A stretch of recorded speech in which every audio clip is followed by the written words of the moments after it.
conception-là du social, on peut s'interroger et se dire, mais en fait, la sociologie n'a pas grand-chose à dire sur la nature et sur l'environnement. Puisque dans ce cadre conceptuel, société, culture, ou société, nature relèvent de deux règnes distincts qui s'excluent mutuellement. À la rigueur, la sociologie pourrait nous apprendre des choses sur celles et ceux qui s'engagent dans les causes environnementales. Enfin, c'est peut-être des choses que vous avez vues, à quel endroit les sociologues interviennent, c'est-à-dire qui sont ceux qui militent, qui s'engagent, quelles sont leurs origines sociales, économiques, politiques, qu'est-ce qui les anime, etc. Mais ce n'est pas du tout ce qui m'intéresse. Donc je voudrais commencer par poser que pour pouvoir discuter avec vous des questions d'environnement, de nature, il va falloir changer de société, changer de conception de la société, et donc redéfinir les termes mêmes de l'objet de la sociologie. Et il va falloir du coup, dans le même mouvement, refaire de la sociologie ou faire de la sociologie autrement. Et changer de société, refaire de la sociologie, c'est le titre d'un ouvrage de quelqu'un qu'on ne peut pas assigner à une discipline en particulier, qui est Bruno Latour, anthropologue des sciences ou philosophe. En fait, il a oscillé dans ses qualifications disciplinaires. Donc, c'est Bruno Latour dans ce livre qui remarque que le sens du mot social, en fait, s'est réduit au fil du temps et qu'il en est venu à désigner quelque chose finalement de très limité, à savoir les compétences permettant à un individu de vivre en bonne entente en société, d'interagir avec autrui. Mais Bruno Latour fait remarquer que cette définition de l'interaction est problématique. Donc en gros, qu'est-ce que c'est qu'une interaction dans la sociologie interactionniste, on va dire? C'est qu'elle doit impliquer au moins deux acteurs distincts, donc il peut y en avoir plus, mais au moins deux, que ces deux acteurs soient dans une situation de face-à-face, alors ça peut être médié aujourd'hui avec les visios, etc., c'est pas en absence de technologie, mais en tout cas qu'il y ait un face-à-face, être engagé dans une forme de communication, et dernier critère, que le comportement des interactants ou des acteurs évolue en fonction du comportement des autres présents. On s'ajuste, je m'ajuste à ce que je sens de vous, ce que je vois, et vice-versa. Or, le problème, remarque Bruno Latour, c'est que la société ne fonctionne pas comme ça.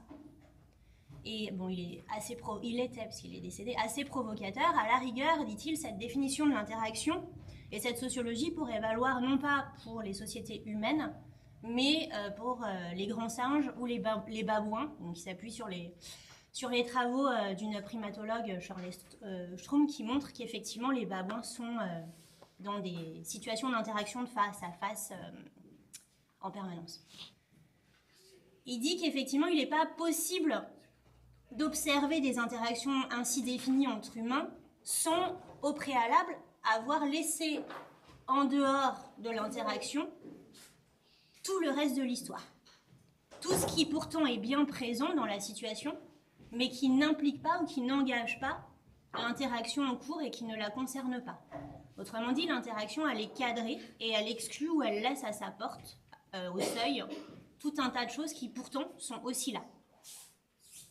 C'est-à-dire que l'interaction qu'on a aujourd'hui ensemble, ou en tout cas qu'on commence à avoir, elle charrie en fait bien plus que notre seule coprésence, notre seul face-à-face. Elle charrie bien plus que mon propos, que les questions que ce propos soulève en vous et que vous formulerez peut-être tout à l'heure. C'est-à-dire que l'interaction qu'on a aujourd'hui, elle charrie tout un ensemble d'autres éléments d'histoire, la configuration de cette salle, donc des aspects matériels, l'histoire effectivement que je peux avoir avec Robert, qui fait que j'ai accepté cette sollicitation alors qu'elle m'embarrasse. Il y a aussi des éléments de mon histoire avec le protestantisme, elle engage aussi votre histoire à vous, peut-être aussi plus spécifiquement du protestantisme libéral qui le rend curieux ou qui vous rend curieux au genre de questions que vous m'avez demandé de traiter. Et puis effectivement, du coup, au-delà de ça, puisque tout ceci c'est encore bien social, ce que je commençais à dire d'emblée, la matérialité en fait, la matérialité de la salle, la configuration de l'espace, le fait qu'il y ait des chaises, des tables, une assise, comment est-ce qu'on est ensemble. Voire même effectivement le fait qu'on soit habillé, les vêtements qu'on porte, qui ont été fabriqués à l'autre bout du monde, etc. Mais vous voyez que du même coup, si on commence à parler de tout ça, on risque de ruiner la possibilité même de discuter et de digresser en permanence. Donc c'est pour ça que c'est important qu'il y ait un cadre dans l'interaction. Mais il faut le savoir, du coup, que ce cadre laisse à la porte tous ces aspects-là. Mais pour autant, voilà, toutes ces choses que je laisse de côté pour me focaliser sur mon propos et essayer de tenir un fil cohérent existent ou n'en existent pas moins. Donc ça veut dire quoi? Ça veut dire que l'interaction, en fait, a la forme contradictoire d'un cadre qui permet de la circonscrire et aussi du coup de la réduire, donc c'est une réduction, et d'un réseau qui, au contraire, lui, disloque la simultanéité, la proximité, voire la personnalité. On est aussi autre chose que ce qu'on est là aujourd'hui dans les rôles qu'on a. Et donc c'est aussi du coup ce qui vous permet d'être là et peut-être de vous absenter, quoique momentanément pendant l'interaction, parce que si vous vous absentiez tous ensemble massivement, là aussi l'interaction s'effondrerait ou s'évanouirait. Donc du coup, à rebours d'une conception qui réduit le social au social, qui du coup est un peu tautologique, le social c'est le social, Bruno Latour rappelle que le social, à l'origine, avant cette grande réduction opérée par la sociologie, du coup c'est une charge critique contre la sociologie qu'il adresse à la sociologie, le social vient du latin sequi, qui veut dire suivre, et socius, qui veut dire compagnon ou associé. Et du coup, ce que propose Bruno Latour, c'est de s'intéresser non pas seulement au cadre, à ce qui réduit l'interaction, mais toujours aussi à ce qui la déborde et à ce qui l'excède. Et donc, il nous invite à prêter attention aux éléments hétérogènes qui participent de l'interaction et qui peuvent se trouver combinés de façon inédite. Donc, dans le livre que je citais, qui est paru en 2005, il écrit, donc c'était en 2005, « Une épidémie imprévue s'abat sur nous. À chaque fois, notre conception de ce qui nous faisait jusqu'ici tenir ensemble se trouve ébranlée. Nous ne sommes même plus certains de ce que veut dire « nous ». Il semble que nous soyons tenus par des connexions qui ne ressemblent plus aux liens sociaux agréés, à ce qu'on tient habituellement pour du social. Le doute plane alors sur ce que nous sommes censés faire ensemble.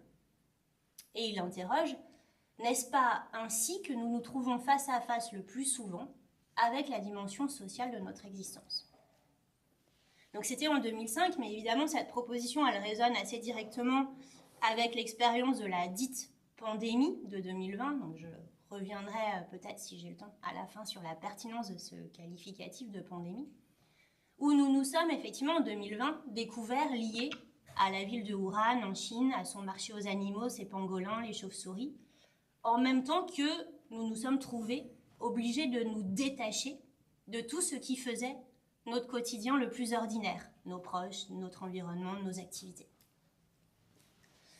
Donc en convoquant le sens étymologique du mot social, Latour nous invite à considérer la sociologie comme étant une science des associations et à nous garder de la réduire à être ce qu'elle est classiquement trop souvent, une science des appartenances ou des identités prédéfinies, préétablies. Donc il nous invite à ne pas décider par avance de la qualité ou de la teneur des entités que ces associations agrègent, à pas clore par avance la liste des entités qui comptent dans nos interactions, mais à les suivre. C'est pour ça que ce serait une science des associations, en fait. Qu'est-ce qui nous associe? Et on ne le sait pas par avance, et pour ça, il faut suivre, en fait, le réseau, quelque part, de ces liens de proche en proche. Donc ce changement de focal est si fort qu'il propose de ne plus parler de société, je vous avais dit, le titre c'est « Changer de société », mais qui préfère parler de collectif. Pourquoi est-ce qu'il préfère parler de collectif? Justement pour ne pas escamoter le caractère hétérogène des entités avec lesquelles nous entrons en association, avec lesquelles nous nous associons.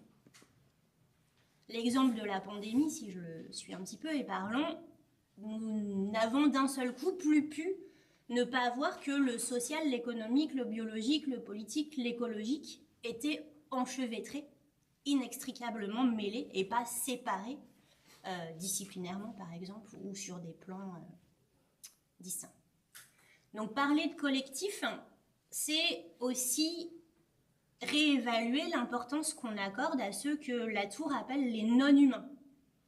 il les appelle non-humains pour marquer une continuité ou une symétrie avec les humains, en fait.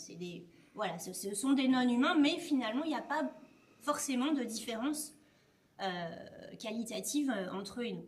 Les non-humains, ce sont les autres vivants, mais aussi les objets, les matériaux.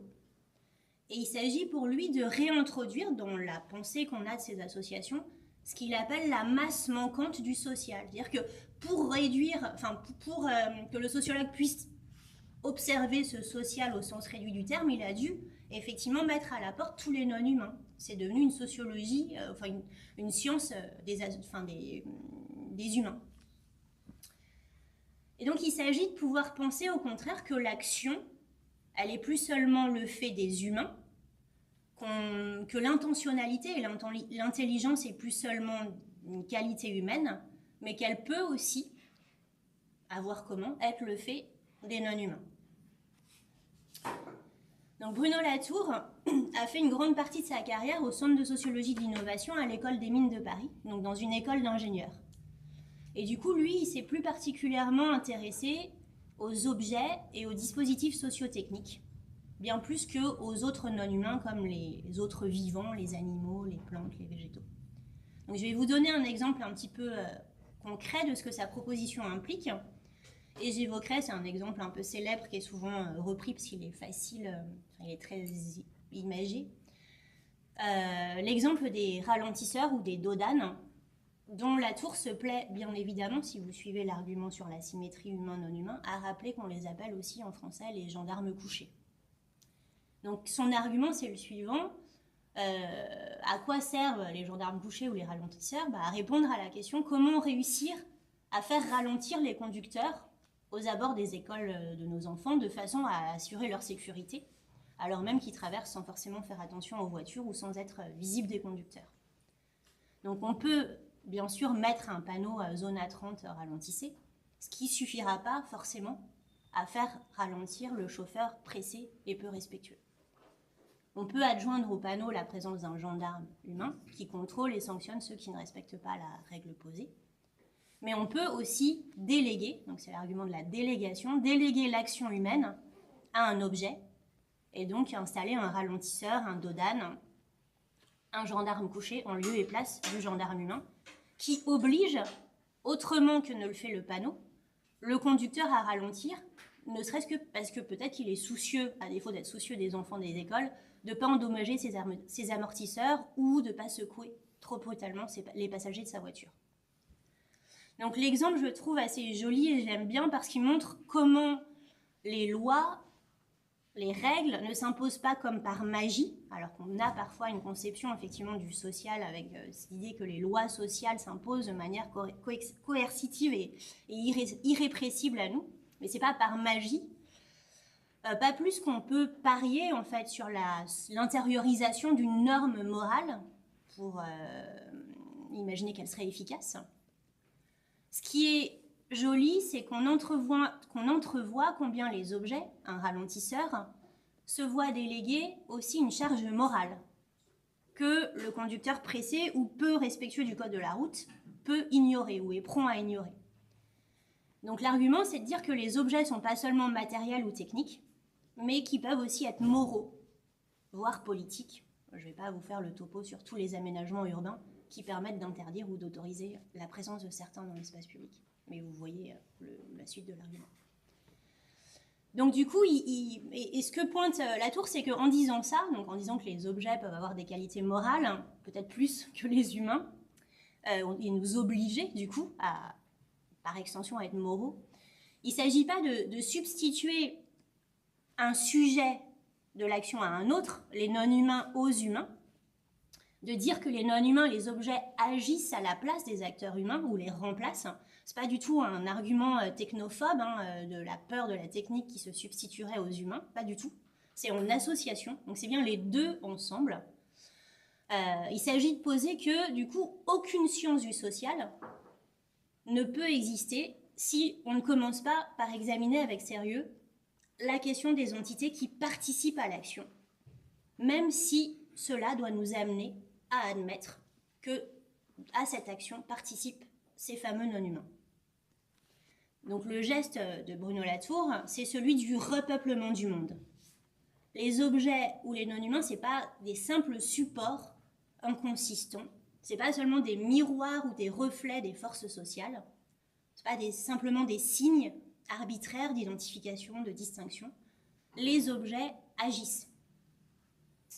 Et ils agissent non pas à la place des humains, mais sur un mode un peu particulier, celui du faire-faire, le redoublement du faire, que Latour impute aussi à la voix moyenne en grec, ni tout à fait actif, ni tout à fait passif. Hein. C'est une voix qui n'existe pas en français, mais qu'on peut retrouver dans ce faire-faire. Les objets nous font faire des choses. Ils nous font, par exemple, ralentir devant les écoles, pour prendre cet exemple très trivial. Il parle de non-humain et il emprunte aussi à la sémiologie de Grimas et Courtès la notion d'actant, du coup, pour plus parler d'acteurs qui seraient liés seulement aux humains, mais d'actants, pour parler de ces entités qui nous font faire des choses. Donc repeupler le monde, c'est pluraliser en fait les entités qui composent le social ou la société. Et du coup, l'ontologie du social, l'ontologie c'est ce qu'est le social, ce que le social est, change. Cette ontologie du social change parce que désormais, les entités qui sont réunies dans l'action ne sont pas homogènes, ne sont pas toutes sociales, mais hétérogènes et composites, aussi bien sociales, économiques, biologiques, politiques ou religieuses. Donc c'est comme ça que petit à petit on va faire route vers cette question, ces questions d'environnement. Mais c'était important pour moi en fait de rappeler ça. Exactement au même moment que ce travail de Bruno Latour, on a un anthropologue que vous connaissez sans doute aussi, au moins de nom, Philippe Descola, qui remet en cause ce qu'en anthropologie on appelle communément un grand partage. Donc le grand partage, en fait, c'est le fait d'établir une ligne de séparation univoque entre deux grandes catégories. Et en l'occurrence, Descola va remettre en question le grand partage qui existe entre nature et culture. Mais c'est un bouleversement analogue à celui qui est opéré par Bruno Latour. Les deux discutent ensemble, à ce moment-là et avant, mais au moment où ils écrivent chacun leur livre. Donc c'est ce bouleversement dont Descola rend compte dans son livre, que vous connaissez sans doute aussi, au moins le titre, Par-delà nature et culture. Donc Descola est en Amazonie, il est parti enquêter chez les Achuar, donc un peuple d'Amazonie. Et il raconte cela. Un après-midi, la femme chez qui il est hébergé se fait mordre par un serpent alors qu'elle est en train de vider des déchets dans des fourrés qui surplombent la rivière du village. Elle se met à hurler, à crier de douleur et d'angoisse, car les morsures de ce serpent, un fer de lance, sont très souvent mortelles. Descola, vive l'anthropologie, lui administre un sérum contre le venin du serpent. Elle est donc hors de danger. Mais l'histoire ne s'arrête pas là. Descola relève que si ce type d'accident, la morsure d'un serpent, n'est pas rare, ou d'un fer de lance en particulier, il est en revanche inhabituel, en tout cas c'est ce que lui disent les villageois, il est inhabituel qu'un fer de lance s'aventure aussi près des maisons. Autre point d'interrogation pour Descola, autre énigme, le mari de la femme, alors même que sa femme est sauvée hors de danger, le mari de la femme continue à être furieux et bouleversé. Et Descola finit par comprendre à quoi tient la fureur et le bouleversement du mari. C'est que cette morsure n'est pas due au hasard. C'est une vengeance d'une divinité ou d'un esprit qui protège le gibier. Quand il est allé à la chasse la veille, le mari venait d'avoir un fusil, alors que jusque-là, il chassait à la sarbacane. Et donc évidemment, le fusil, c'est sans doute plus efficace, ou une arme plus redoutable. Et donc emporté dans son élan, il a tué un grand nombre de singes laineux. Et pourtant, il n'en a ramené que 3 à la maison. Il en a abandonné un 4e à l'agonie. Et il en a laissé de nombreux autres blessés. Autrement dit, il a tué plus que nécessaire. Et ne s'est pas inquiété du sort des singes qu'il laissait en souffrance derrière lui. Il a tué presque par fantaisie et a manqué à l'éthique de la chasse. Les représailles n'ont pas tardé. citant son informateur, enfin, on ne sait pas trop si c'est une citation ou une reformulation d'Escola, vraisemblablement un peu un mix des deux. D'Escola écrit « Les singes laineux, les toucans, les singes hurleurs, tous ceux que nous tuons pour manger, ce sont des personnes comme nous. Nous devons respecter ceux que nous tuons dans la forêt, car ils sont pour nous comme des parents par alliance. Ils vivent entre eux, avec leur propre parentèle. Ils ne font pas les choses au hasard. Ils se parlent entre eux. Ils écoutent ce que nous disons. Ils s'épousent comme il convient. Nous aussi, dans des vendettas, nous tuons des parents par alliance, mais ce sont toujours des parents. Et eux aussi, ils peuvent vouloir nous tuer. De même, les singes laineux, nous les tuons pour manger, mais ce sont toujours des parents. » À travers ce récit et de nombreux autres du même ordre, Descola va mettre au jour 4 grandes manières d'appréhender les rapports entre ces fameux humains et non-humains dont je vous ai parlé à partir de Bruno Latour. Celle qui correspond au récit que je viens de produire, c'est l'une des plus connues sans doute, c'est le rapport de type animiste, qui repose à la fois sur une continuité entre humains et non-humains et sur une discontinuité.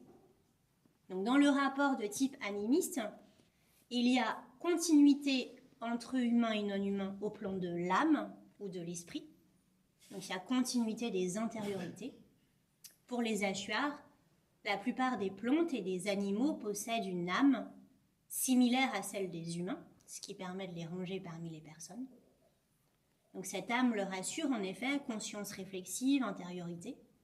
Elle les rend capables d'éprouver des émotions, d'échanger des messages, que ce soit avec leur père ou avec d'autres espèces, comme les humains. Mais en revanche, il y a une discontinuité à l'endroit de la physicalité. Les humains diffèrent des non-humains physiquement par leur apparence.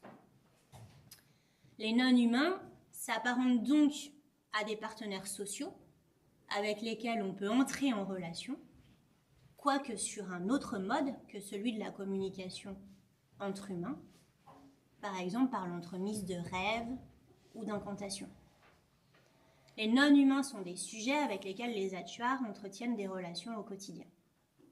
Et donc ça interroge Descola, c'est-à-dire ce continuum au plan de l'esprit, entre humains et non-humains, il l'interroge. Il remarque qu'il n'est pas complètement inclusif, puisque pour les Achuars, tous les non-humains ne sont pas dotés d'un esprit ou d'une âme. Quasiment tous les insectes, les poissons, les herbes, les mousses, les fougères, les galets, les rivières ne sont pas dotés d'une âme en propre chez les Achuars. Donc il y a un certain nombre de non-humains qui restent extérieurs à la sphère sociale et à ce jeu de l'intersubjectivité. Pour autant, se demande Descola, est-ce que du coup on peut considérer que ces exclus relèvent de la nature? Et Descola résiste à franchir ce pas et à considérer qu'il y aurait bien aussi chez les Achuars quelque chose de l'ordre de la nature ou d'un règne de la nature. Et s'il hésite, c'est justement parce que du coup, ça voudrait dire qu'on le réserverait à une portion du monde extrêmement réduite, en tout cas bien plus réduite que ce que nous entendons habituellement sous le terme de nature. Et cette résistance ou cette hésitation de Descola l'amène à montrer en quoi, du coup, la manière dont nous nous représentons la nature ou notre conception de la nature est sans doute la chose du monde la moins partagée. Il va montrer que la nature n'existe pas. Donc l'affirmation est un peu provocatrice, mais c'est une manière de dire que ce que nous appelons nature, c'est le fruit d'une histoire, que ce concept n'est pas universel, mais très spécifique, limité à l'Occident et à la modernité. Donc il va faire l'histoire de l'émergence de ce grand partage entre nature et culture. Donc dans l'histoire qu'il trace, je ne fais que la reprendre, cette histoire démarre dans l'Antiquité. Le terme grec de physis, qui va servir ultérieurement à désigner la nature, apparaît une fois dans l'Odyssée, dans un sens extrêmement restreint et limité. Il est utilisé pour désigner les propriétés d'une plante. La physis dans l'Odyssée, c'est ce qui produit le développement d'un végétal et qui caractérise sa nature particulière. Donc Descola dit qu'il faut attendre Aristote pour que ce sens soit étendu à l'ensemble du vivant. Toutes les entités vont alors se définir par la nature qui leur est propre. Et donc, c'est les premiers philosophes qui vont proposer des causes physiques aux météores, aux arcs-en-ciel, aux maladies, à toutes les sortes de phénomènes, c'est-à-dire des causes relevant de leur nature particulière et non plus des interventions d'une divinité. Donc, le cosmos est explicable. On peut l'expliquer, il est organisé suivant des lois qu'il va falloir découvrir et qu'on soustrait à ce qui du même coup devient superstition, les interventions divines, et qu'on soustrait aussi à l'arbitraire humain. Ce n'est pas l'humain qui cause ces phénomènes dits de nature. Donc c'est l'idée que le développement de certains êtres est indépendant à la fois de l'intervention divine et de la volonté humaine. Mais chez Aristote, les humains font encore partie de la nature. Et Descola nous dit qu'il faut attendre le christianisme et la transcendance sur laquelle il repose pour que les humains soient placés en situation d'extériorité par rapport à la nature. Le récit de la création, vous le savez mieux que moi, confère une place spéciale aux humains. Donc Adam a reçu le pouvoir de nommer les animaux. Il est autorisé à introduire son ordre dans la nature. Dieu a forgé l'homme au premier jour pour qu'il exerce son contrôle sur la création et l'organise suivant ses besoins. On peut sans doute avoir une autre lecture, enfin vous me direz, mais je continue l'argument de Descola. L'idée, c'est qu'il y a un mouvement d'autonomisation dans l'histoire de la physis ou de la nature et de l'extériorisation des humains qui va se poursuivre avec la révolution scientifique. C'est la science moderne qui va faire exister un grand partage, donc cette grande dichotomie, entre un sujet connaissant, donc le scientifique, le sujet réflexif doté de raison, qu'on réserve à l'humain, je pense donc je suis, enfin je caricature un peu, mais voire même à une catégorie spécialisée d'humains, puisque les sujets connaissants, ça va être les scientifiques, une catégorie bien spécifique versus l'homme ordinaire ou la femme ordinaire. Donc une dichotomie entre le sujet connaissant et l'objet à connaître, la nature. Donc la nature, ça va devenir un objet à propos duquel des connaissances peuvent être produites, un système de ressources à explorer pour les humains, et de là qu'on pourra exploiter. Il s'agit là, du coup, avec cette série de dichotomies, du deuxième type de rapport possible entre humain et non-humain que Descola met au jour et qu'il qualifie de naturaliste ou de naturalisme et qu'il associe à l'Occident moderne. Comme dans le cas du rapport de type animiste entre humain et non-humain, dans le naturalisme, on a aussi une continuité et une discontinuité entre humain et non-humain. Mais elles sont strictement inversées à celle qui est en jeu dans le schème animiste. Là où dans l'animisme, vous vous souvenez, il y avait continuité d'âme ou d'esprit entre humain et non-humain, il y a discontinuité dans le naturalisme. C'est-à-dire que le naturalisme établit une discontinuité absolue au plan cognitif entre humain et non-humain. On réserve, dans le cas du naturalisme, la subjectivité, la conscience réflexive et l'intentionnalité aux seuls humains. Inversement, là où il y avait discontinuité d'enveloppe physique, d'apparence dans le modèle animiste entre humain et non-humain, il y a continuité dans le modèle naturaliste. Humains et animaux se ressemblent au plan des apparences physiques pour le naturalisme. Donc le grand partage entre nature et culture repose sur cette distinction. L'esprit va être situé hors du monde, hors de sa matérialité. Le sujet de connaissance est situé en dehors du monde et c'est ce qui va précisément lui permettre d'objectiver le monde, c'est-à-dire la possibilité de faire du monde un objet, de le traiter comme un objet. Donc ça fait, je vous disais, ces ouvrages sont parus en 2005, donc ça fait exactement 20 ans qu'ils ont été écrits. Environ 10 ans après, Nastasia Martin se rend en Alaska. Elle est inscrite en thèse d'anthropologie sous la direction de Philippe Descola et elle a pour ambition de rédiger une monographie sur les indigènes de Fort Yukon qu'on appelle les Gwich'in. Enfin, je ne sais pas comment on prononce, mais... Dans le livre qu'elle publie en 2016, Les âmes sauvages face à l'Occident, la résistance d'un peuple d'Alaska, elle raconte comment son projet de recherche, qui était formulé dans la droite ligne du propos de Descola, comment son projet de recherche s'est trouvé déporté. Alors qu'elle voulait documenter, à la suite de Descola, d'autres manières qu'ont les humains, ici les Gwich'in d'Alaska, de se rapporter aux vivants et aux non-humains, elle est saisie par le fait que la crise écologique se manifeste de manière particulièrement vive et tangible en Alaska. Le territoire est éprouvé par la situation sociale et environnementale. Le village, dit-elle, est jonché de débris de modernité qui rouillent. Maisons de bois délabrées, tracteurs ou excavateurs abandonnés en pleine forêt. Elle est en train d'assister à un naufrage. La question qu'elle se pose, c'est de savoir quoi raconter, sinon ce naufrage. Et évidemment, c'est ce à quoi elle ne peut pas tout à fait se résoudre. Quel récit pour résister à la barbarie qui vient? De leur côté, Jérôme Denis et David Pontille sont deux sociologues qui sont arrivés il y a quelques années au Centre de sociologie de l'innovation, donc après le départ de Bruno Latour de ce centre. Et eux se sont mis à questionner, ils en viennent à questionner ce sur quoi l'innovation fait fond, mais qui en même temps est mis en réserve par l'innovation, les innovateurs ou les sociologues qui s'y intéressent.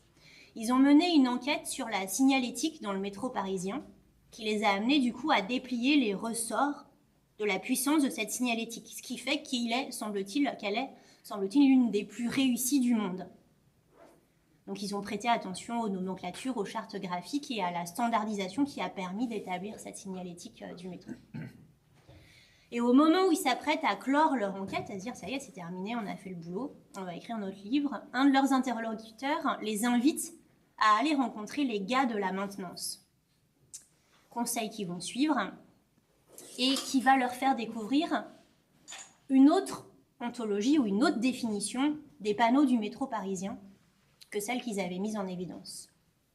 Une ontologie qui est moins standardisée, mais qui est aussi moins robuste, puisque le travail des mainteneurs va leur faire entrevoir que ces panneaux, dont on leur avait vanté la robustesse de la tôle émaillée, dont tout le monde était très fier, sont aussi en proie à la rouille, à la casse, au vol, et du coup à des réparations qui ne sont pas toujours très standardisées. Ce dont Jérôme Denis et David Pontille prennent la mesure, c'est que quand on met l'accent sur le caractère agissant des non-humains, quand on veut du coup rétablir la part d'action qui est la leur, on risque d'abord de retenir ou de mettre en avant la propension qu'ont les choses à durer, les objets à durer. Les objets sont solides, parfois bien plus que les humains. C'était, si vous vous en souvenez, l'un des ressorts de l'argument sur le dos d'âne. Qu'est-ce qui permet à la société ou aux lois sociales de durer et de s'imposer à nous? Ce n'est pas la société en elle-même, la société sui generis, mais ce sont les objets.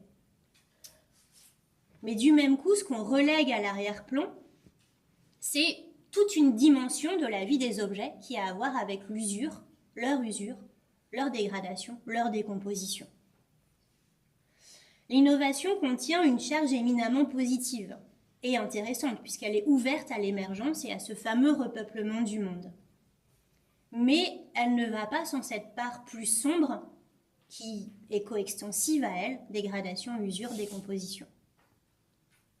À la rigueur, ce qu'on arrive à penser relativement facilement, c'est l'accident, la casse, la panne.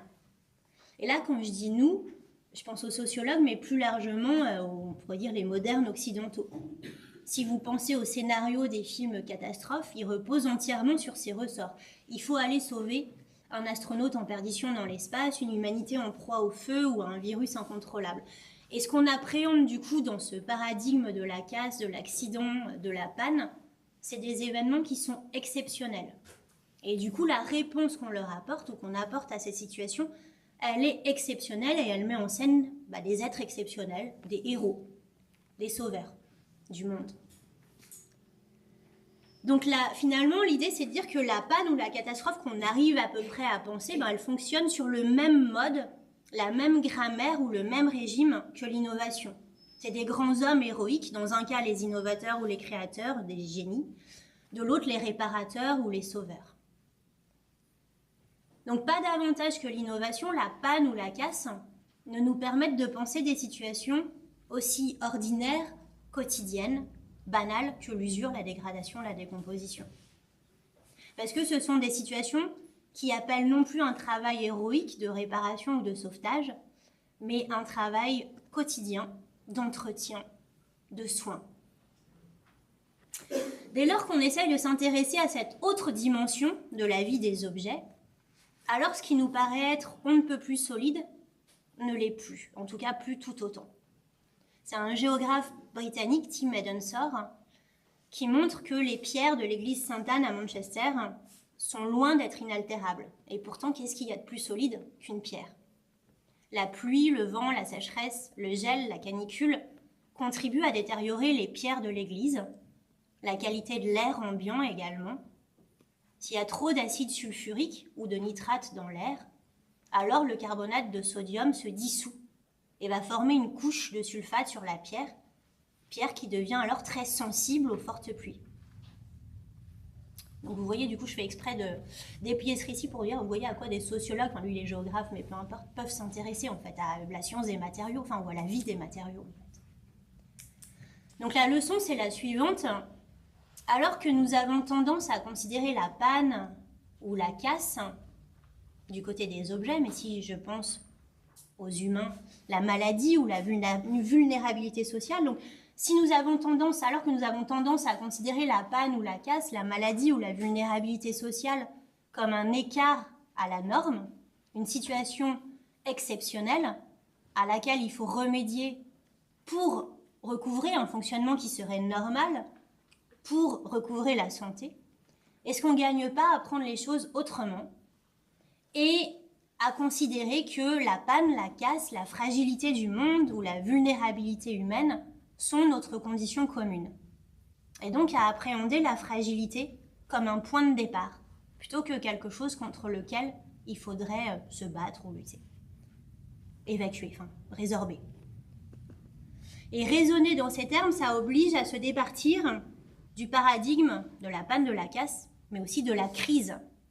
La crise qui fait florès. Crise migratoire, crise politique, crise climatique, crise sanitaire. Ce qui caractérise la crise, c'est qu'elle est circonscrite et ponctuelle. Elle est passagère. L'événement exceptionnel appelle un retour à la normale et la parenthèse qui l'ouvre doit se refermer. Donc poser le problème en termes de crise, c'est considérer que la situation normale, c'est l'absence de crise. Dans les temps sombres qui sont les nôtres, et ce durablement ou de manière réitérée, on peut se demander s'il n'est pas plus pertinent de poser le problème non plus dans les termes de la crise, mais dans celui des mutations. Puisque, contrairement à la crise, les mutations renvoient à un changement qui est à la fois durable et irréversible, qui ne se résorbera pas, qu'on n'arrivera jamais tout à fait à encaisser, donc qui nous laisse fragiles, enfin, qui fait perdurer la vulnérabilité, la fragilité, ce qui est aussi inconfortable. Enfin, j'espère que j'aurai le temps d'y revenir, je vais peut-être déborder un petit peu, mais... Et qui devient du coup une affaire quotidienne et un souci ordinaire. Et c'est ce que propose aussi Bruno Latour et d'autres quand ils nous invitent à abandonner le syntagme de crise climatique pour préférer celui de mutation climatique ou encore de nouveaux régimes climatiques. Ça va durer en fait, on ne sortira pas de ce temps-là, on ne peut pas se faire croire ça, on n'en a pas plus les moyens. Donc ces considérations, je voulais quand même le mentionner, rencontrent l'argument des théoriciennes du care. Donc le care, c'est cet intraduisible qui désigne le souci, le soin ou la sollicitude, d'abord à l'endroit des humains, mais Johan Tronto et Bernice Fischer en proposent une conception extensive, donc qui englobe l'environnement, les non-humains, les choses du monde. Je les cite. Au niveau le plus général, nous suggérons que le care soit considéré comme une activité générique qui comprend tout ce que nous faisons pour maintenir, perpétuer, réparer notre monde, en sorte que nous puissions y vivre aussi bien que possible. Ce monde comprend nos corps, nous-mêmes, notre environnement, tous éléments que nous cherchons à relier en un réseau complexe, un soutien à la vie. Et elle nous invite, les théoriciennes du care, à nous départir, elles aussi, justement, d'une conception de la vulnérabilité qui serait exclusive. Ça veut dire quoi? Ça veut dire que dans la conception exclusive, ou bien nous sommes vulnérables et dépendants de l'aide d'autrui, ou bien nous sommes puissants et autonomes. Et elle nous invite à considérer que nous puissions au contraire être les deux à la fois dépendants et autonomes. En séparant autonomie et dépendance, comme nous le faisons habituellement, nous faisons l'impasse sur le fait que nous existons d'abord dans un réseau d'interdépendance. Et elle remarque que c'est là l'argument de l'irresponsabilité privilégiée. Qu'est-ce que c'est que l'irresponsabilité privilégiée? Ça désigne le fait qu'en fait les personnes qui occupent des positions importantes, ou, moi je le reformulerai comme ça, celles et ceux d'entre nous qui sont les mieux lotis, c'est-à-dire dont les vulnérabilités ne sont pas immédiatement manifestes, mais peuvent être justement circonscrites et mises en réserve, les personnes les mieux loties sont considérées comme étant plus responsables, plus autonomes, plus capables que les autres, alors que c'est seulement qu'elles se délestent, ces personnes les mieux loties, de certaines de leurs responsabilités pour les déléguer à d'autres, sans même s'en rendre compte. C'est l'argument du coup de l'invisibilité ou l'invisibilisation, parce qu'elle est produite de tout ce travail de soins et d'attention. C'est la question bien connue que posent les théoriciennes du care, qui d'ailleurs sont le plus souvent des femmes, qui s'occupe de ma fille pendant que je suis en train de discuter de choses très sérieuses avec vous. Ou petite pensée émue du jour, qui est en train en ce moment même à Lyon de prendre soin du dernier voyage de Daniel Colson, alors que je suis à Paris pour faire cet exposé avec vous. Donc ce que relève Tronto, c'est que la possibilité de séparer autonomie et dépendance, c'est le privilège de ceux qui sont suffisamment autonomes pour pouvoir ignorer que leur existence dépend d'autrui, d'autres qui généralement sont moins puissants qu'eux. Et donc elle pose que nous sommes toutes et tous vulnérables et que la fragilité, c'est notre condition commune. Et ça, c'est remarquer au contraire que vulnérabilité et fragilité ont quelque chose d'ordinaire.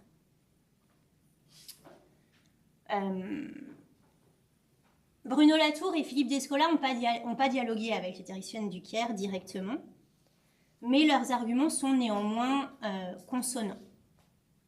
En évoquant certains de mes attachements, comme je l'ai fait à l'instant, je vous ai laissé entrevoir ce qui d'ordinaire, justement, est tenu en réserve et invisibilisé.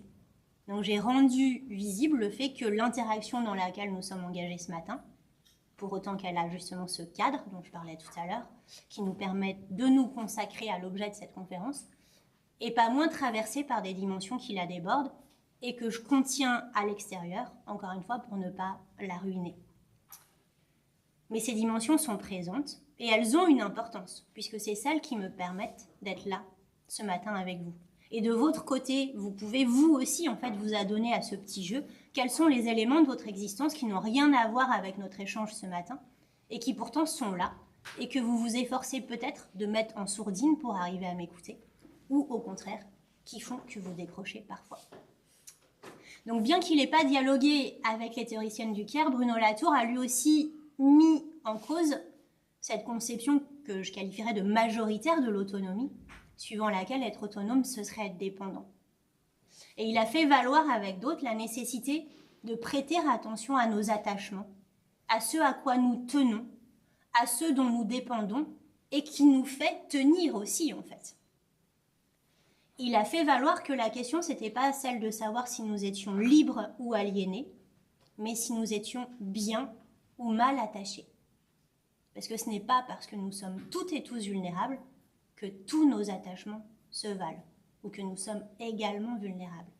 Il y a des attachements qui pèsent plus lourd que d'autres. Donc prendre la mesure de nos dépendances et les appréhender en tant qu'elles ne nous empêchent pas forcément d'être autonomes, mais nous donnent peut-être aussi précisément la capacité à l'être, c'est prendre la mesure de ce que nous sommes irrémédiablement interdépendants. Et ça nous oblige à produire d'autres récits, et des récits qui n'invisibilisent pas nécessairement ces interdépendances. Des récits qui font place aussi aux ambivalences de ces interdépendances. C'est par le récit qu'il est possible de suivre des associations inattendues que nous entretenons avec les autres, quels qu'ils soient, humains et non humains, de découvrir ce dont elles sont faites et d'articuler une pluralité de perspectives et de penser aussi leurs frictions ou leurs tensions. Et c'est par le récit qu'il est possible d'explorer nos interdépendances, nos manières de coexister et de cohabiter avec les autres humains et non humains, encore une fois, pour le meilleur comme pour le pire. Si j'insiste en fait sur ce côté pour le meilleur comme pour le pire, c'est parce qu'il ne s'agit pas avec cette proposition de substituer un horizon positif, à un horizon positif, c'est-à-dire le salut par l'innovation ou par l'autonomie, à un autre qui serait lui aussi positif, l'autonomie à même la dépendance, l'émergence, la création, l'innovation à même la maintenance. Donc la proposition que je relaye aujourd'hui, elle est dénuée de tout optimisme inconsidéré. Je pense qu'on n'a plus les moyens d'être optimiste. Si par nos récits, nous rendons visibles certaines entités du monde, que d'autres récits invisibilisent, il restera toujours des entités que nous ne remarquerons pas vraiment, que nous piétinerons et qui resteront oubliées. Donc le fait de le savoir, ça ne nous dédouane d'aucune responsabilité, mais ça nous met devant une tâche, la nécessité de penser cette invisibilisation irrépressible. Alors je ne sais pas si c'est une citation exacte, je n'ai pas eu le temps de la retrouver, mais Isabelle Stengers, une philosophe proche de Bruno Latour, qui dit quelque chose comme ça, enfin peu importe si c'est elle ou moi, enfin un peu les deux. Dites-moi quelles histoires vous racontez et je vous dirai à la fabrication de quel collectif vous participez. J'ai un peu débordé, c'est pas grave. Mais bon, je peux encore prendre 2 minutes. Je voulais partager du coup aujourd'hui avec vous effectivement ce qui dans la sociologie m'intéresse et dont peut-être vous imaginiez pas que ça puisse intéresser une sociologue, puisque ce qui m'intéresse c'est pas les objets classiques de la sociologie, la mise au jour des forces sociales, des déterminismes sociaux, des régularités sociales, etc. Ce qui m'intéresse, c'est qu'elle pose une question qui me semble essentielle et qui est ou devrait être l'objet même de la politique, en tout cas d'une conception de la politique qui ne confond pas politique et police, celle de savoir qui compte, qui fait partie du compte. Là où la politique entendue comme police considère qu'il faut l'avoir résolue en amont, on décide en amont qui compte, qui entre dans le compte, et c'est seulement après qu'on peut discuter entre gens raisonnés et raisonnables. Donc on a exclu aussi dans l'histoire de la démocratie de la République, tous ceux qui étaient irraisonnables. Petit à petit, on les a rapatriés, mais pas tous. Donc, à qui et à quoi sommes-nous liés? De qui et de quoi est-ce que nous dépendons? Quelle est la qualité ou la consistance de ce nous et de ces liens?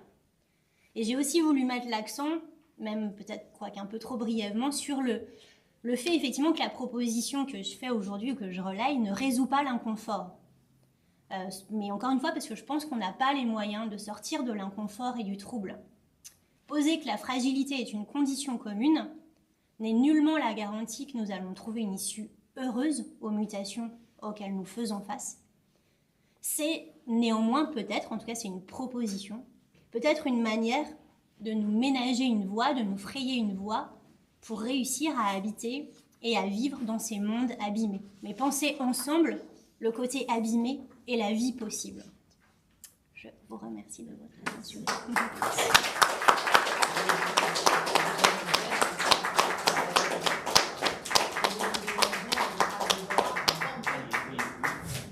Merci Anne-Sophie, et pour ceux qui sont arrivés, Anne-Sophie Héringer, sociologue et enseignante-chercheuse à Lyon 2, de nous avoir proposé non pas forcément des catégories optimistes, certes, mais nous avoir donné un tel éclaircissement que j'en arrive à penser presque l'inverse, puisque tu nous permets d'aborder les questions de façon beaucoup plus claire et cadrée. Je précise d'une façon simple que l'enregistrement par la volonté de l'autrice ne sera pas disponible directement sur Internet, mais que chacun ici présent pourra, en donnant son adresse email, avoir la vidéo par un lien qui ne sera pas répertorié. Donc je ferai circuler une feuille dans laquelle vous mettrez votre email pour que, quand ce sera prêt, on vous l'enverra. Mais je demande à Anne-Sophie, je l'ai pas. Est-ce que le texte pourra être disponible? Ouais, non. Oui, je verrai. Voilà, donc on ne sait pas encore. C'est parce que je me sens pas très légitime en fait. Non, mais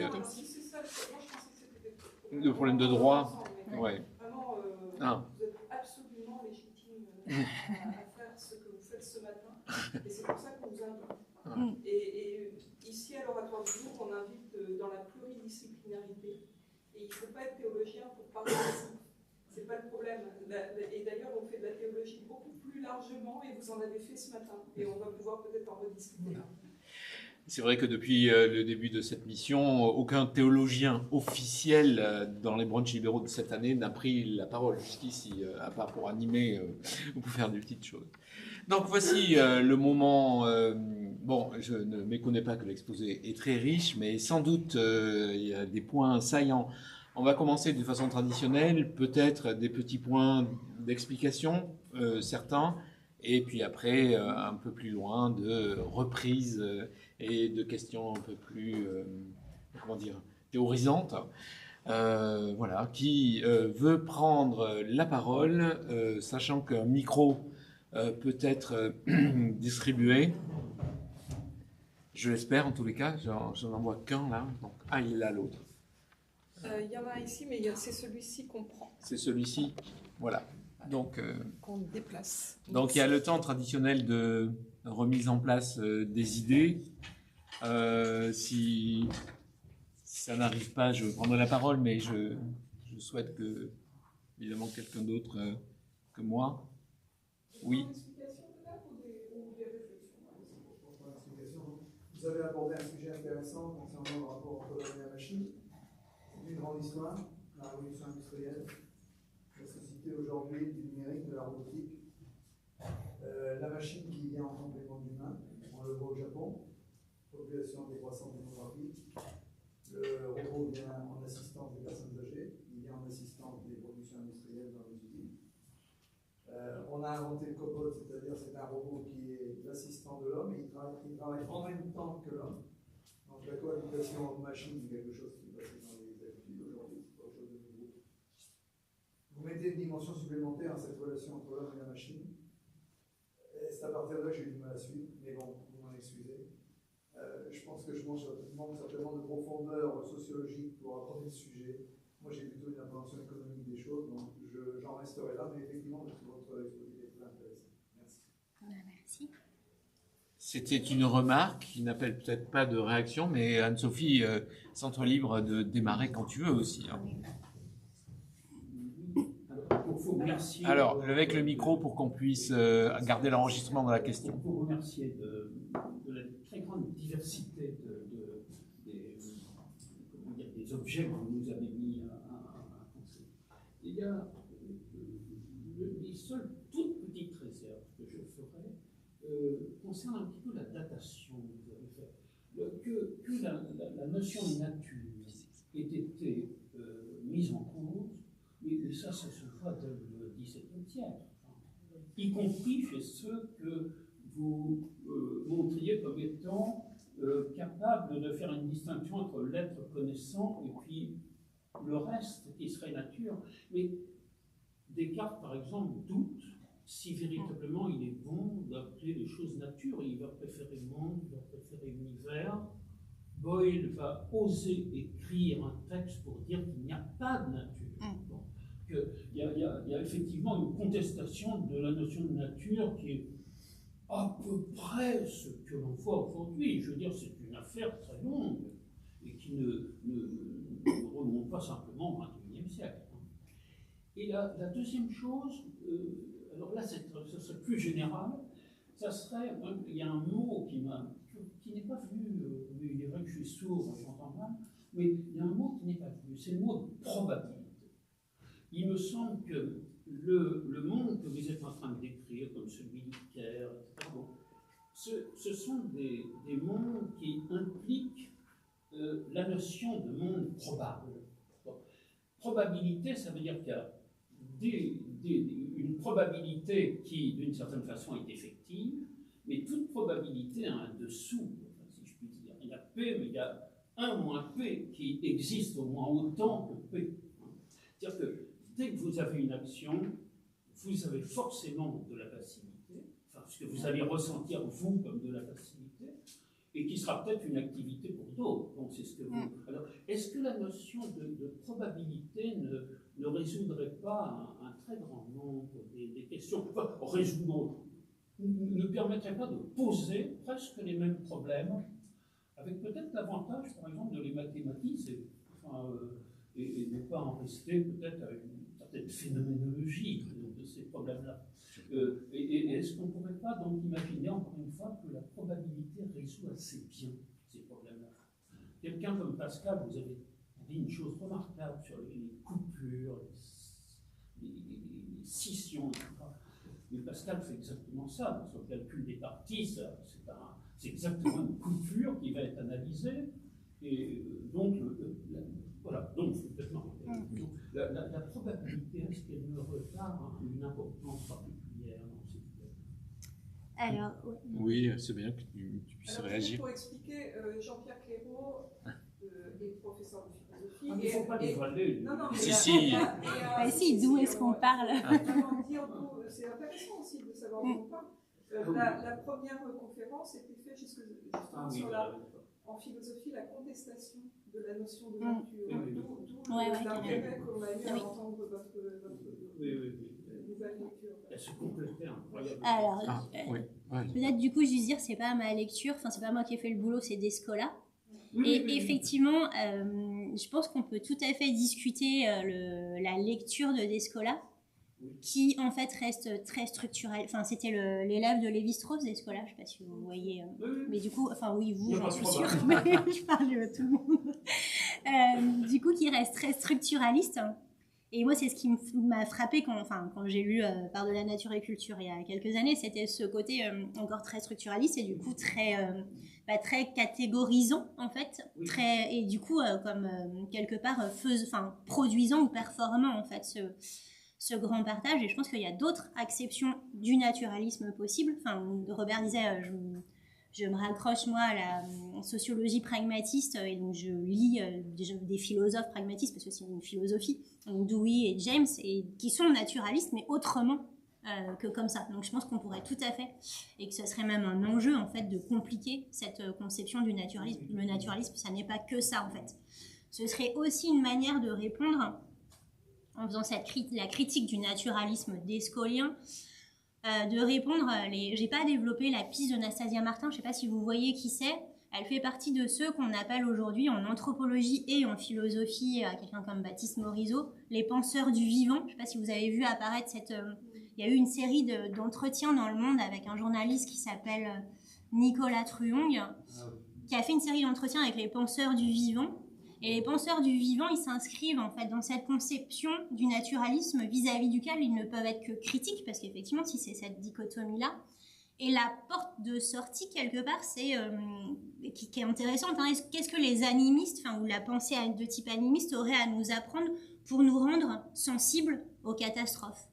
Nastasia Martin, elle habite à la Grave, du côté de Grenoble, dans les Hautes-Alpes, là-bas, et du coup, il y a des glaciers qui fondent, il y a des projets pour autant de téléphériques gigantesques, et elle se dit, mais est-ce qu'on ne pourrait pas s'appuyer sur les savoirs de ces peuples animistes pour se rendre sensible à la mort d'un glacier, en fait, alors que le glacier, c'est une entité qui ne nous émeut pas forcément, en fait, comme les pierres ou que sais-je, et donc d'aller emprunter au schéma animiste la possibilité de se rendre sensible à la catastrophe en cours. Mais du coup, il faudrait tous qu'on devienne animiste. Or, je pense en effet que dans le naturalisme, on a aussi des prises ou des ressources sans forcément devenir chaman ou animiste aujourd'hui. Et sur la question de la probabilité, alors je ne sais pas trop cette histoire de modèle mathématique donc peut-être que je vais répondre à côté de votre question, un peu à côté de la question. Tous les penseurs dont j'ai parlé sont plutôt critiques de la probabilité et préfèrent travailler à faire exister ce qu'ils appellent des possibles. C'est le possible plutôt que le probable, en fait, qui les intéresse. Donc, voilà. Je passe. Merci pour cette question et réponse qui fait appel à des nuances. Je ne sais pas qui a pris la parole, parce que j'ai vu deux mains, l'une cachant l'autre.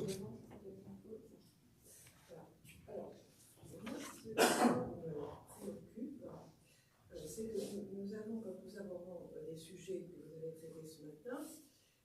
c'est que nous avons par rapport à ces questions-là une vision de générosité, de protection, de la vulnérabilité des éléments constituant le monde, et nous cherchons une interaction qui se devienne harmonieuse et qui puisse faire face à, vous avez bien raison de nuancer les termes, à l'évolution climatique, à la transformation, et pas seulement à une crise, puisque une crise par nécessité doit s'arrêter pour aboutir sur une amélioration. Pour l'instant, nous suivons l'évolution. Mais c'est une vision généreuse. Et je pense, et puis il n'y a pas besoin de regarder loin pour ça, que tout le monde n'a pas, à l'égard de la situation qui touche le monde, une vision généreuse. Il ne faut pas croire que face à la vulnérabilité, les regards spontanés soient généreux. Et tout le monde peut avoir vis-à-vis de la vulnérabilité humaine. Il y a des gens qui vont profiter de la vulnérabilité des personnes, et c'est identique par rapport à la vulnérabilité de la nature des continents, et participer à tout ce qui peut favoriser les recherches concernant l'environnement naturel. Vous parliez des glaciers à l'instant. J'ai entendu hier que vient de se créer un conservatoire des mémoires des glaciers, puisque les glaciers sont en train de disparaître, et que, par exemple, pour le grand glacier du Kilimandjaro qui vient de disparaître complètement, on n'a pas pu se conserver une carotte concernant tout le passé de ce glacier. Il est définitivement perdu parce que les autorités légales du pays ne l'ont pas autorisé. Donc, il y a ou une vision obscurantiste, on dira, ou une vision de profit, de pouvoir dans certaines situations. Il n'y a pas besoin de chercher loin non plus. Vous avez parlé d'Alaska, on comprend tout de suite que l'idée de la protection d'un environnement, d'un équilibrage par rapport aux utilisations qui peuvent se faire de la rupture de banquise, de circulation, de positions diverses de force internationale, ce n'est pas la préoccupation première des personnes. Alors, ce qui me préoccupe, c'est le rapport des visions généreuses et à volonté d'action, parce que la générosité, ce n'est pas forcément de regarder, c'est aussi d'agir, et des rapports de pouvoir, d'emprise, de conquête et de volonté d'adaptation. Ça me préoccupe. Merci. Là, je pense que ça appelle à une réaction, parce que là, c'est vraiment de la discussion, en fait. On a débordé l'aspect, l'observation technique de ton discours, mais on va dans les questions là. Alors, du coup, si vous me direz si j'ai bien, parce que j'essaye de comprendre, enfin, comme je vous découvre en même temps les uns et les autres, alors, effectivement, c'est une lecture généreuse en même temps, enfin, que j'ai proposée, de la vulnérabilité, etc. En même temps, l'enjeu pour moi, c'était de compliquer cette espèce d'horizon en pointant qu'il n'y a pas de retour à l'harmonie, enfin, où il n'y a pas de... Justement, ce ne sera pas harmonieux. C'est pour ça que j'ai souligné le caractère extrêmement inconfortable, alors je n'ai pas vraiment développé, mais de cette proposition. C'est parce qu'on ne résout pas, il y a pas d'harmonie. Effectivement, raisonner en termes d'harmonie, c'est encore considérer qu'on est dans une situation où on pourra refermer la parenthèse et retourner à l'harmonie. Et oui, voilà. Et donc, c'est ça. Là, c'est plutôt vivre avec le trouble, en fait. Comment est-ce qu'on peut faire avec le trouble? Et comment est-ce qu'on peut faire avec le trouble? Ça pose, enfin, c'est peut-être le sous-texte de mon texte. C'est une petite bataille avec la manière de nommer le problème. En fait, il y a des propositions qui sont faites en termes de, on pourrait dire, le monde s'effondre. Donc, c'est toutes les pensées effondrementalistes ou effondrementalistes, je sais pas, de la collapsologie ou ce genre de choses. Ça s'effondre. Et du coup, la question de ça s'effondre, qu'est-ce qu'on fait? On est saisi on est sidéré, donc on ne peut plus agir. Et donc là, c'est comment, avec ces propositions-là, retrouver des prises pour agir. Et chacun à notre échelle, du coup. Parce que l'autre sous-texte de mon texte, c'est la discussion avec, on parle d'anthropocène. Il y a eu des critiques à la notion d'anthropocène, vous voyez tous ce que c'est. Enfin, c'est l'idée, en fait, qu'il y a un lien entre l'histoire de la Terre et l'histoire humaine, puisqu'on est les humains seraient responsables, sont responsables des dégradations écologiques actuelles. Donc, on reconnaîtrait la puissance humaine à cet endroit-là. Mais il y a des discussions pour dire, attention, anthropos, c'est trop universel. C'est l'homme blanc, en fait, et pas la femme, ou pas les humains racisés, en fait. Et du coup, il y a des propositions pour substituer à Anthropocène, par exemple, la notion de capitalocène. Ce serait le capitalisme ou une certaine industrie. Mais du coup, quand on dit capitalisme, alors ça nous rend à nouveau incapables d'agir. Parce qu'on va faire quoi? La guerre au capitalisme? La guerre aux États-Unis? On voit bien que c'est pas possible, en fait. Donc, la proposition, c'est comment, modestement, on peut retrouver des prises pour vivre dans ces mondes extrêmement sombres et pas se laisser totalement abattre, en fait. Mais... Oui. On vous entend pas car il n'y a pas le micro. Enfin, on vous entend. On vous entend, mais ça ne passe pas à l'enregistrement. Donc les réactions comme ça sont un peu difficiles. J'aurais un commentaire et une question. Le commentaire, c'est que je suis un peu surpris et je crois que tu as déjà tenu ça. C'est un peu sur l'historicité du débat nature-culture. J'étais surpris que vous ne fassiez pas référence aux philosophes qui ont réfléchi là-dessus, notamment à Spinoza. Les choses du vivant, il y a des modalités du vivant, et nous sommes des modalités du tout. Il n'y a pas de différence entre ces différentes modalités du vivant en termes de nature, mais uniquement en termes de quantité de vivant qu'elle porte. Et ça, quand vous partez de là, ça veut dire que la différence entre nature et culture n'existe pas. Il y a des différentes modalités d'expression, et donc les interactions, normalement, se posent et se construisent à peu près logiquement et rationnellement. Et puis la deuxième remarque que je voulais... là, vous mentionnez à un moment donné les histoires de revenir à une compréhension, disons, liée au culturalisme, ce qui est bien, parce que les interactions sont toujours là à prendre. Mais je suis surpris que vous n'évoquiez pas tout le travail qui est fait, notamment où, à partir de l'élaboration justement de systèmes juridiques très élaborés, on pense à donner des droits, une personnalité morale à des fleuves, à des glaciers, etc. Ça veut dire que ça n'oublie pas l'histoire, on n'oublie pas les interactions, et ça sera mon dernier commentaire à travers ce mot d'interaction. Il y a quand même tout un travail qui émerge, qui est émergent, mais qui peut apporter une solution. Et elle me paraît intéressante, parce que c'est aussi un point que vous n'avez pas mentionné, c'est quand vous parlez de fragilité, vous ne mentionnez pas les philosophes qui ont réfléchi là-dessus, comme Hannah Arendt ou Butler. Et leur problématique, c'est qu'ils montrent bien que la fragilité, elle est consubstantielle à l'existence humaine, elle est imprévisible parce qu'elle dépend de tellement de choses, elle est réductible parce qu'on revient un peu en arrière sur une action, et par contre elle dépend des autres, elle est sociale avant tout. Alors, à partir de là, vous voyez bien que lorsqu'on accepte, lorsqu'on prend cet angle de vision, on s'aperçoit que le retour en arrière ou l'utilisation, si vous voulez, d'un mode de pensée qui est complètement étranger au nôtre, nous enrichit, nous ouvre des voies, mais n'est pas source d'action. Et par contre, travailler sur des systèmes juridiques très élaborés qui permettent de concevoir, de donner des personnes morales à des non-humains, ça me paraît une voie. Je voudrais bien connaître la position des sociologues. Je fais une petite intervention. Le mandat de Anne-Sophie, c'était des lectures. Et donc, elle a fait part du contenu de ces lectures.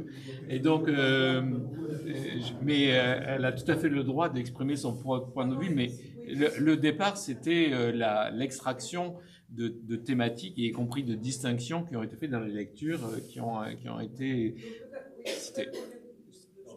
Élément que dire on aurait pu aussi penser à... Voilà. Non, je précise, mais c'est pas évident. C'est pas du tout une critique. Non, mais... J'ai été extrêmement intéressé, et vous avez un esprit de synthèse sur tous les sociologues que vous avez mentionnés, vous avez enrichi de manière remarquable. Donc, c'est pas du tout une critique de méthodologie, c'est les questions que je me pose par rapport à vous écoutants. Parlez-moi s'il y a eu... Non, mais parce qu'on dit souvent aux orateurs tout ce qu'ils n'ont pas dit. Oui. Et ça, j'ai remarqué que ça arrivait assez souvent. Et alors là, c'est un abîme pour l'orateur qui se dit, bah, évidemment, parce que j'ai dit ce que je pensais. Mais c'était pas de source de mon point. En tous les cas, Anne-Sophie est rompue à l'enseignement, donc je pense que ça ne fragilise pas, mais en même temps, c'est l'apport là qui a été dit intéressant parce que ça fait saillir les histoires de personnalité morale des objets fluctuants. Ça peut être intéressant aussi. Donc, Anne-Sophie, tu m'invitais à réagir. Alors ouais, sur les philosophes, Spinoza, Arendt, Butler, oui, enfin, je pense qu'il y aurait plein de choses consonantes. Alors après, je suis pas philosophe, c'est aussi ça la limite. Mais oui, enfin, Butler, j'ai lu certaines choses et je mobilise parfois, enfin, effectivement, sur la question de la fragilité des vies. Et sur l'animisme, en effet, enfin, je l'ai mentionné là, mais comme une espèce de point de vue qui, à la fois, me semble intéressant parce qu'en fait, enfin, je pense que les réflexions de ceux qui en appellent alors déjà, c'est pas un retour à l'animisme, en fait. Hein. C'est comment nous rendre sensibles au fait que nos existences sont plus qu'humaines, pour reprendre Donna Haraway par exemple. Donc c'est aujourd'hui, depuis où nous sommes. Donc tout à l'heure j'ai dit un peu schématiquement, parce que c'était un peu une plaisanterie, une critique facile, on veut redevenir chaman, mais c'est pas exactement ça qui vise. C'est comment se rendre sensible. Parce qu'en fait, un des constats qui était fait par Bruno Latour, qui à mon sens s'appelle pas du tout à ce genre de sortie-là, même si c'est Anastasia Martin, etc. sont dans la suite de Latour, mais c'était de dire, bah voilà, en fait, il y a un savoir objectif scientifique, le GIEC, depuis, je me souviens quand on en avait discuté, c'est en 2013 ou 2014, où il disait, Latour, bah voilà, le GIEC a montré que dans 10 ans, c'est terminé. Donc, enfin, ou 15 ans, je sais plus, je m'étais dit, ah ouais, enfin... Et pourtant, on ne fait rien. Et donc, la question de la crise, en fait, il y a ce qui s'est appelé crise, peut-être c'est pas le bon terme du coup, parce que c'est quand même eux qui ont introduit ça, mais une crise des sensibilités, en fait. On n'arrive pas, on le sait, mais on n'arrive pas. Est-ce qu'il faudrait pas se rendre sensible au désastre en cours, en fait? Et donc, ils sont tous allés chercher des manières, mais je pense qu'il faut que la qualité de ça, c'est de pluraliser, en fait. C'est cette piste-là de cet animisme revisité. C'est Baptiste Morisot défend l'art du pistage. Donc lui, il va pister les grands fauves, les loups dans le Vercors. Enfin, lui, il habite dans le Vercors. Enfin, c'est aussi des pratiques quotidiennes, du coup, pour ces gens-là. Je disais que Anastasia Martin, elle est à la Grave. Donc, c'est des gens qui vivent dans des lieux auxquels ils essayent de se rapporter, en fait, présentement, en trouvant des outils qu'on n'a peut-être pas autrement. Donc, se rendre sensible au désastre en cours, pour y faire face et pour y résister. Donc il y a quand même une part d'action. Et après, en effet, bien sûr, hein, que cette question de doter, de reconnaître des statuts juridiques aux entités de la nature, enfin dites de la nature, ou aux fleuves, ou que sais-je, c'est quelque chose qui est aussi consonant avec cette approche-là. Si je pense à Bruno Latour, lui, il parle de créer des parlements des choses, c'est-à-dire de dire le Parlement, non loin d'ici, regroupe que des humains. Quand je vous disais la question de qui entre dans le compte, que la politique l'a réglé par avance, c'est les gens raisonnés et raisonnables, mais c'est aussi les humains. Et donc, est-ce qu'on pourrait pas, à un moment, entendre la voix d'une rivière ou d'un fleuve, et qu'est-ce que ça changerait, en fait, si on l'entendait, et qu'est-ce que ça demande? Du coup, ça demande de se donner les moyens. Ça va aussi avec cette question de comment se rendre sensible à la voix d'une rivière, puisqu'elle ne parle pas le langage articulé comme nous et qu'elle n'annonce pas des arguments comme nous. Et donc, il a élaboré avant sa mort, et c'est poursuivi maintenant, des modalités d'enquête où on va sur les territoires en question, enquêter sur c'est quoi le mode de vie de cette rivière et qui est-ce qui est associé à cette rivière, je sais pas quoi, des castors, des machins, et comment est-ce qu'on peut faire attention.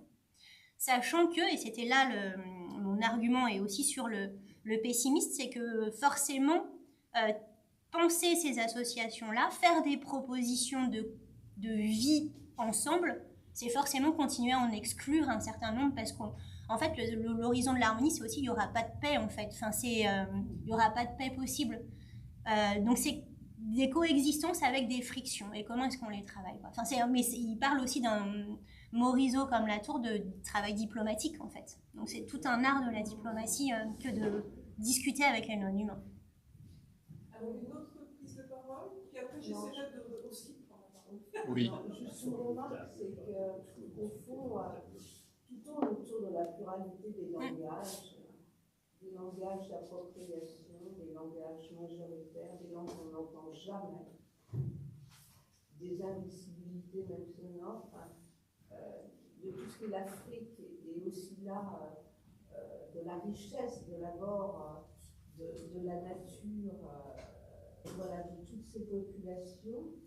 Et c'est vrai qu'au fond, la politique, l'appropriation, au fond, la terre appartient. Et de quel droit? Et puis il faudra remonter aussi le regard, parce que maintenant, il y a tout ce qui se passe en orbite au-dessus. Ah, ça s'appelle comment ça? Il y a une galaxie, non? Il faut monter encore plus haut. Je crois que la nature, elle a aussi une définition qui va au-delà. Mais, et j'ai bien aimé lorsque vous avez fait l'alliance entre mutation et crise, parce que l'être humain n'a pas la même position quand on parle de mutation et de crise. Voilà. Donc merci pour tous ces nuances engagées. Oui, alors moi j'étais très heureuse parce que vous m'avez donné plein d'idées théologiques. Moi aussi j'ai pris des notes pour la prédication. Oui. Merci beaucoup, parce que j'ai fait le rapprochement avec Jésus comme prophète des Anaïm. C'est-à-dire que c'est le prophète des marginaux, de ceux qui sont invisibilisés et exclus aux marges et qui sont relégués aux marges des villes, et notamment à Jérusalem chrétien, et qu'on mettait dans les rebuts. Et donc avec une politique religieuse qui fait qu'on est conforme ou pas, et quand on n'est pas conforme, on va dans les endroits où on n'est pas conforme avec les animaux, les déchets, les manques. Et du coup, je me dis, il y a une vraie pensée de l'inclusion par le christianisme qui a été raté. C'est-à-dire que le christianisme a dupliqué les inégalités sociales qui étaient déjà présentes, au lieu d'inventer ce système d'inclusion. Ça l'a été à certains moments, mais il y a eu très vite une institutionnalisation du christianisme qui a fait qu'à nouveau, on écartait tous les invisibles et tous ceux qu'on voulait invisibiliser, comme s'il fallait revenir quand même à une norme et à des contours très nets de ce que c'est que la communauté des chrétiens. Et je trouve qu'aujourd'hui, on est dans une mondialisation qui nous oblige, je dirais heureusement, à rencontrer d'autres et à comprendre comment vivent d'autres personnes. Et en même temps, la mutation dont vous parlez ne peut se faire, à mon avis, que par l'association et la communauté. C'est-à-dire l'idée que moi, je ne vais pas pouvoir m'occuper des glaciers d'Alaska ou de je ne sais pas où. Enfin, je pourrais pas, je serais pas, c'est pas mon milieu. Et savoir dans quel milieu on vit et comment prendre soin de son milieu, peut-être que ça a dû être étudié sûrement et proposé sûrement. Mais je crois qu'on est aussi face à cette particularité de notre époque, qui est qu'on a des nouvelles de Chine, d'Inde, d'Afrique, d'Alaska, qu'on s'émeut pour le Groenland et qu'on ne peut pas y faire grand-chose, nous, à notre échelle, mais qu'à côté, on va laisser polluer des espaces dans lesquels on vit vraiment et on fait moins attention peut-être, alors qu'il faudrait le faire. Et je crois qu'il y a aussi l'attache au milieu qui est très important, et dans la Bible, il est question de rendre la terre habitable. Et ça veut dire qu'il y a des habitants. Et du coup, nous, on serait les habitants, comme dans le livre d'Ésaïe, on serait les habitants qui font attention à l'espace dans lequel ils vivent. Alors évidemment, c'est réducteur, parce qu'on se dit, mais il y a le GIEC, c'est mondial, mais on voit bien que ça ne prend pas, parce que c'est pas, ça ne concerne pas celui qui vit dans son milieu. Et à mon avis, la voie d'amélioration de la situation, notamment écologique, pourrait passer par cette pensée du milieu, comme les animaux qui vivent dans leur milieu et qui ont besoin d'une certaine façon de préserver le milieu pour qu'ils puissent continuer à vivre. Est-ce que, je ne sais pas si ça rejoint ce que vous... Si, c'est exactement ça, effectivement. C'est l'idée, effectivement, que chacun que chacun peut examiner effectivement ce à quoi il tient. Donc ses attaches sur son territoire, mais c'est quoi son territoire? Et ça peut être plein de choses, c'est pas forcément un espace, c'est ce à quoi nous tenons. C'est aussi le projet que faisait Latour. Il a écrit au moment, en mars 2020, enfin, je sais pas, quelque chose comme ça, pendant la pandémie, un premier texte dans AOC, dans lequel il invitait chacun à mener une enquête, parce que du coup, cette proposition-là, elle fait fond sur la philosophie de Dewey et sur l'importance de l'enquête, donc de devenir des enquêteurs, l'enquête comme condition de la vie démocratique, c'est un Américain, ça va avec du coup la conception de la démocratie, et du coup d'enquêter chacun sur ce à quoi nous tenons et ce dont nous dépendons, et du coup de prendre soin de ces attachements-là, qui sont évidemment éminemment singuliers, en fait, parce que vos attachements ne sont pas les miens et vice-versa. Et du coup, la proposition de Latour, c'est effectivement de lutter contre cet autre grand partage entre le local et le global. En fait, il n'y a pas d'un côté le local et le global, ou alors ça nous rend impuissants, parce qu'en fait, le global, en effet, on n'a pas prise dessus. Mais en fait, le global, ça n'est jamais qu'une série de traductions. Et donc, on reste, il n'y a pas de rupture ou de point de seuil, on reste toujours au niveau du local. C'est un chaînage, quoi. Donc, du coup, de se situer à cet endroit-là, en effet. Et le global risque de nous démobiliser. Oui. Et c'est ce qui se passe très souvent, de dire, mais en fait, on ne peut rien faire. Bah non, c'est ça. Oui, c'est David contre Goliath, quoi. Même si ça a marché. Mais par contre, mais effectivement, par contre, le geste de tous ces penseurs-là, c'est de dire rendons-nous attentifs au fait que nos attachements sont faits de choses que parfois on ignore ou on méprise, en fait. Donc de prendre quand même, de changer quand même de focale pour se dire ah oui tiens, je suis attachée, je sais pas, à cette table, à cette chaise, à des entités que je n'imaginais pas comme entrant dans le compte. Avant de prendre une dernière à peu près, parce que si le mot brunch a un sens, il vaut mieux qu'il arrive. Oui. Si le mot brunch a un sens, il faut qu'il arrive avant midi. Vous êtes d'accord? D'accord. Mais je voudrais dire quelque chose avant. Plutôt que de faire des remerciements qui arrivent à la fin et qui semblent convenus, vous avez entendu une allusion d'Anne-Sophie tout à l'heure. Qui s'occupe de ma fille. Effectivement, c'est son compagnon actuellement qui est dans un peut-être revenu ici. Et puis elle a fait allusion aussi à un penseur de l'anarchisme qui était Daniel Colson.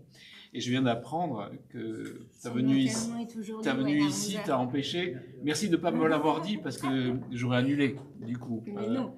Voilà. Mais effectivement, c'est un penseur que j'ai lu aussi, intéressant sujet. Mais je ne savais pas non seulement que tu m'as appris que tu étais attaché personnellement, que tu connaissais, et que l'enterrement avait lieu aujourd'hui. Donc c'est un penseur très important.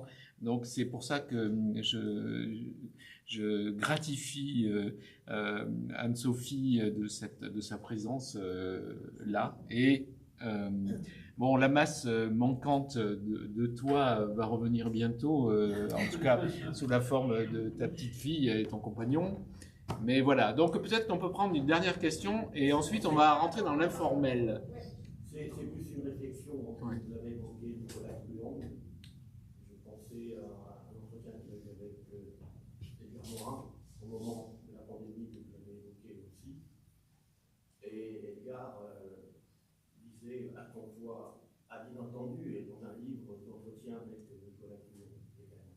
Mais sinon, ce monde dans lequel nous habitons et dans lequel nous sommes nous brise de vivre. Et il y a une nouvelle théorie de la conscience sur le sentir du savoir qu'appelle Antonio Damasio dans un tout petit livre qui me semble fort intéressant. Alors le titre du livre Sentir, savoir, une nouvelle théorie de la conscience. Merci. Donc ça me fait penser qu'on mettra quand même, s'il n'y a pas le texte, toute la bibliographie. Là, il faudra y aller quand même. Là, je vais demander à Anne-Sophie, je vais lui courir après pour qu'elle nous donne ça. Mais le texte, peut-être. Merci. On a préparé des agames hier et ce matin, là, beaucoup se sont mis ensemble pour préparer toutes ces belles choses et bonnes choses. On peut donc continuer la discussion dans ce punch. Merci encore à Sophie.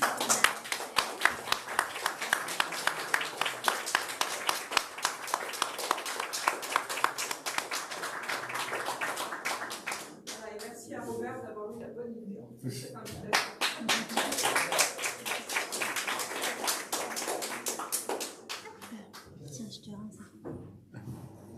Alors, le buffet couvert,